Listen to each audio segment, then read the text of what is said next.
Entramos agora no epílogo, que seria o capítulo 15 do livro Limite Zero.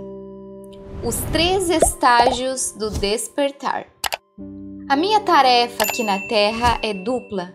A primeira é fazer reparações. A segunda é despertar pessoas que possam estar adormecidas. Quase todo mundo está adormecido. A única maneira pela qual posso despertá-las é trabalhando em mim mesmo. Dr. Ihaleakala Hyulin. Recentemente, um repórter me perguntou: como você se vê daqui a um ano? No passado, eu teria feito um relato sincero do que eu esperava realizar. Falaria sobre os meus planos, metas e intenções. Mencionaria os livros que gostaria de escrever ou as coisas que eu queria ser, fazer, criar ou comprar.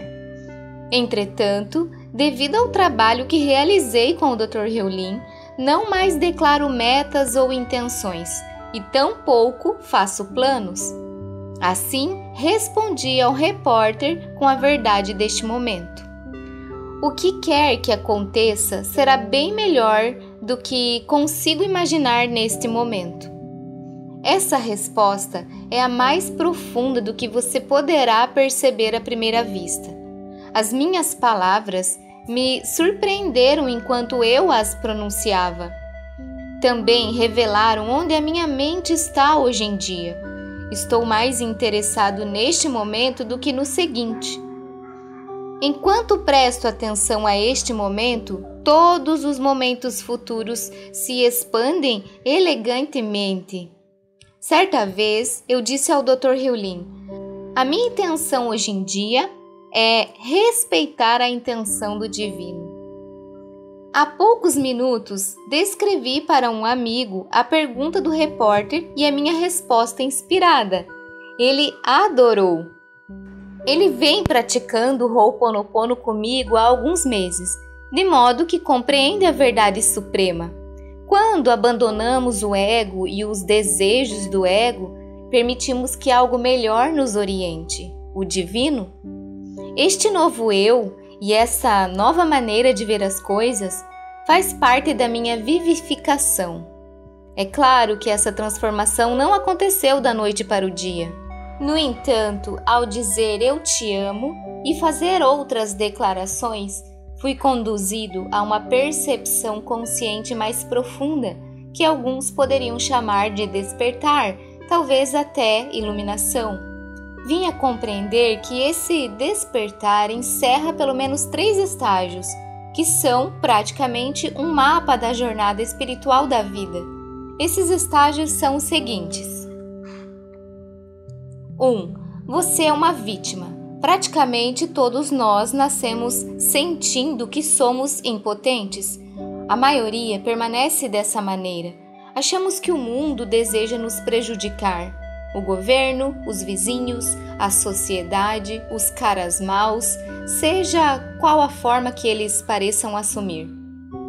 Sentimos que não temos nenhuma influência. Somos o efeito da causa do resto do mundo. Nós nos queixamos, reclamamos, protestamos e nos reunimos em grupos para lutar contra aqueles que nos controlam. A não ser por uma festa de vez em quando, a vida, em geral, é muito ruim. 2. Você está no controle. Em algum momento, você assiste a um filme profundamente transformador, como O Segredo, ou lê um livro, como The Attractor Factor ou The Magic of Believing, e desperta para o seu poder pessoal. Você percebe o poder de definir intenções, compreende o poder que tem de visualizar a coisa que você deseja, entrar em ação e consegui-la. Você começa a vivenciar um pouco de mágica. Começa a experimentar alguns resultados interessantes. A vida, de modo geral, começa a parecer bastante satisfatória. 3. Você está despertando. Em algum ponto, depois do segundo estágio, você começa a compreender que as suas intenções são limitações. Você começa a perceber com todo o seu poder recém-descoberto que você não é capaz de controlar tudo. Você começa a compreender que, quando se entrega a um poder maior, milagres tendem a acontecer. Você começa a se soltar e a confiar. Começa a praticar a cada momento a percepção da sua ligação com o divino. Aprende a reconhecer a inspiração quando a recebe e age movido por ela. Compreende que tem escolhas, mas não o controle da sua vida. Percebe que a coisa mais formidável que você pode fazer é concordar com cada momento. Neste estágio, milagres acontecem e constantemente o surpreendem enquanto ocorrem. Você vive em geral em um estado permanente de assombro, admiração e gratidão.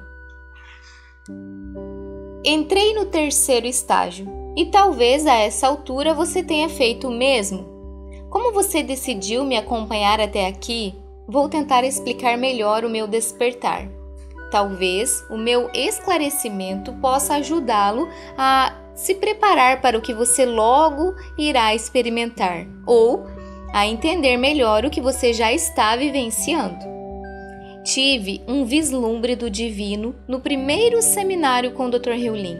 Foi durante aqueles primeiros dias com ele que interrompi o meu palavreado mental.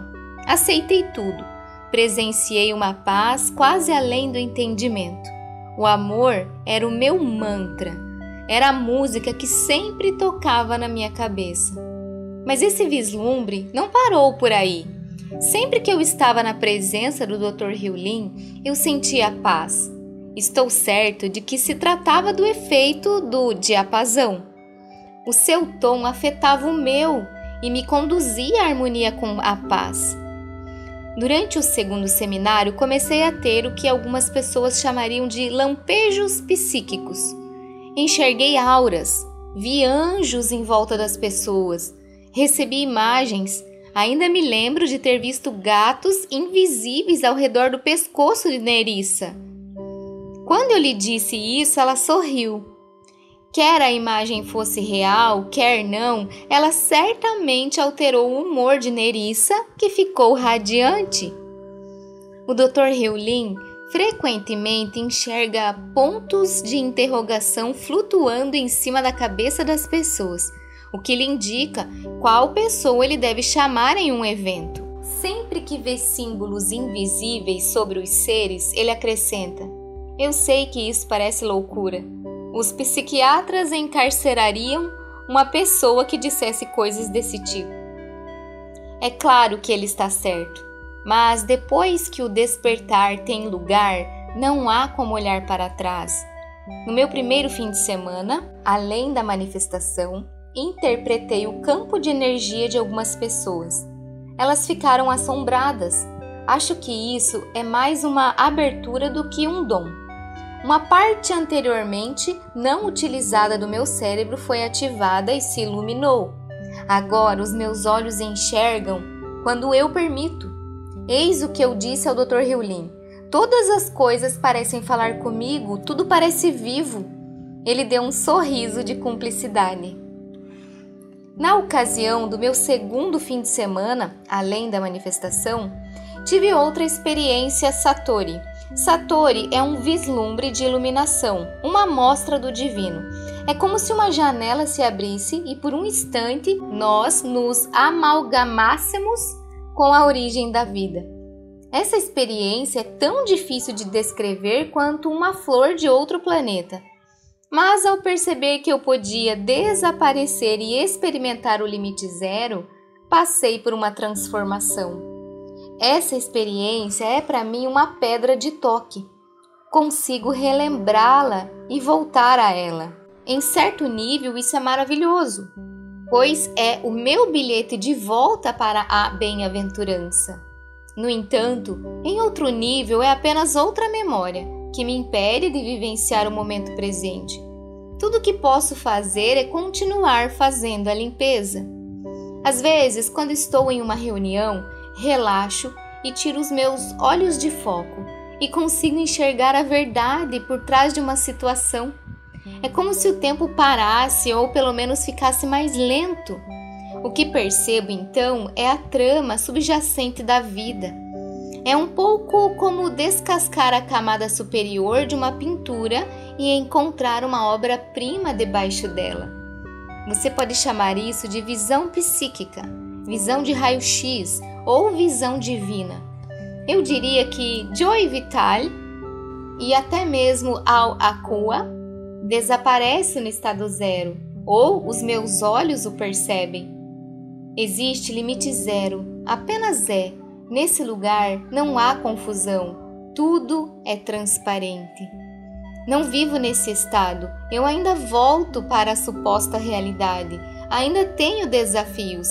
Quando Larry King me perguntou se eu tinha dias ruins, eu respondi que sim, eu ainda os tenho. O Dr. Hyun-Lin disse que sempre teríamos problemas. Entretanto, o Ho'oponopono é uma técnica voltada para a resolução de problemas.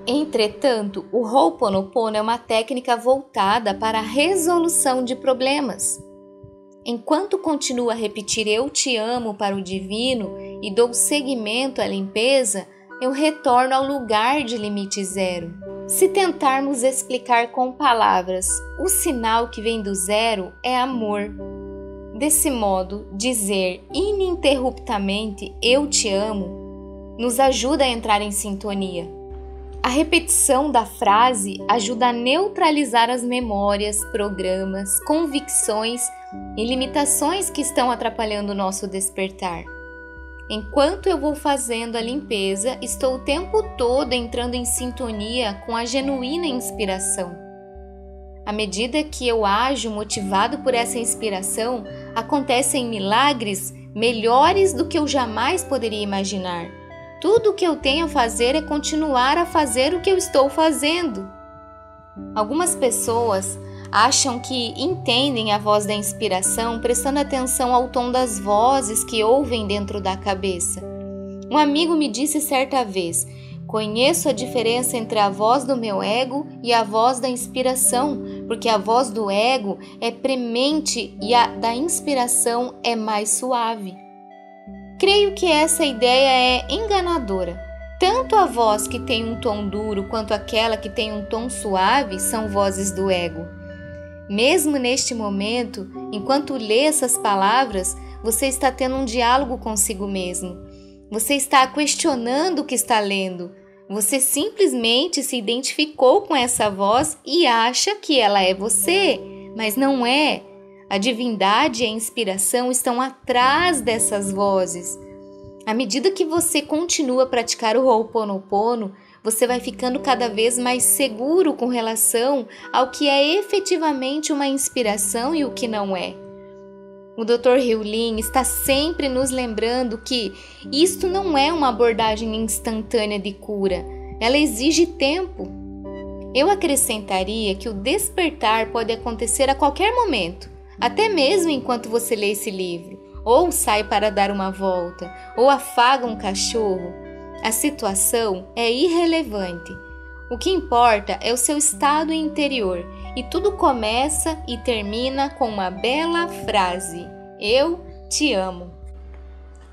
Gente, esse foi o epílogo que eu coloquei aqui na minha playlist como sendo o capítulo 15. Então, para continuar acompanhando os capítulos do livro Limite Zero, você encontra na minha playlist audiobook do livro Limite Zero. Daqui para frente eu vou fazer a leitura dos apêndices do livro, então continuem acompanhando.